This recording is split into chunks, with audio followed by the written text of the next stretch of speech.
ایک کسی نے پوچھا ہے کہ گھر میں بعض اوقات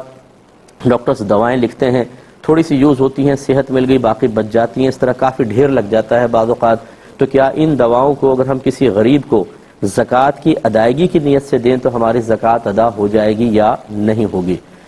دیکھیں بالکل ہو جائے گی، لیکن اچھی طرح یاد رکھیں کہ جو قوت خرید تھی، یعنی قیمت خرید تھی جو آپ نے خریدی تھی، اس کا اعتبار نہیں ہوگا، بلکہ ان دواؤں کی موجودہ قیمت کا اعتبار ہوگا۔ آپ کسی میڈیکل اسٹور پہ جائیں اور کہیں کہ اگر یہ میں آپ کو سیل کرتا ہوں تو آپ کتنے میں لیں گے، فرض کر لیں وہ اگر آدھی قیمت کہتا ہے یا پونی قیمت کہتا ہے، بس سمجھ لیں کہ اگر آپ نے کسی غریب کو زکوٰۃ کی نیت سے دوا دی، اتنے رقم کی زکوٰۃ آپ کی ادا ہو جائے گی، کیونکہ زکوٰۃ کے لیے کیش دینا ہی کوئی ضروری نہیں ہے، آپ سامان کی شکل میں بھی زکوٰۃ دے سکتے ہیں تو ان کو دے دیں۔ اسی طرح بہت سے ویلفیئر ادارے ہوتے ہیں، وہ اس طرح کی دوائیں لیتے ہیں، اگر آپ ان کو دینا چاہیں تو انہیں بھی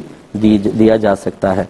ایک یہ بچی نے کویسچن کیا کہ کمپنی کا اکاؤنٹ ہے، ان کا اکاؤنٹ ہے اور کمپنی اس اکاؤنٹ کے اندر سود کی رقم بھیج دیتی ہے تو اس کا کیا حکم شرع ہوگا؟ اب سود کی رقم کیوں بھیجتی ہے، کیا معاہدہ ہے، کس چیز کو آپ نے سود کی رقم کہا، یہ کافی توجہ طلب اور تفصیل طلب بات ہے، اس کے بغیر تو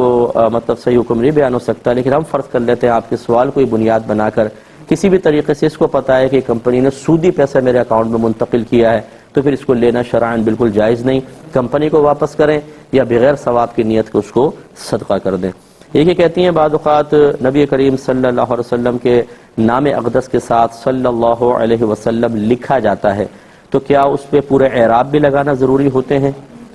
دیکھیں کوئی لکھنا بھی کوئی فرض یا واجب نہیں ہے، اگر آپ زبان سے کہہ دیتی ہیں جیسے محمد لکھا اور پھر صلی اللہ علیہ وسلم کہہ دیا یہ بھی کافی ہے، لکھ دینا اچھا افضل اور اولیٰ ہے، اور اس میں کوئی اعراب وغیرہ لگانا کوئی ضروری نہیں ہے۔ قرآن حدیثوں کی کتابیں بھری پڑی ہیں، اس میں اکابرین نے عبارات لکھی، یہ تو اب اعراب لگائے جاتے ہیں، ورنہ پہلے دور میں کون اعراب لگاتا تھا، وہ زبر زیر پیش کوئی لگاتے تھے، وہ تو عربی لکھنے والے لوگ تھے، عربی اللسان تھے، تو اس میں سب ایسے درود پاک لکھے ہوتے ہیں، تو اس میں اعراب لگانے سے کوئی فرق نہیں پڑے گا۔ نہ اعراب نہ لگانا کوئی گناہ کا کام ہے، لگانا چاہیں لگا دیں، نہیں لگانا چاہیں تو کوئی گناہ نہیں، ہاں درود شریف لکھ دینا اچھا ہوتا ہے، وہ لکھ دیجئے۔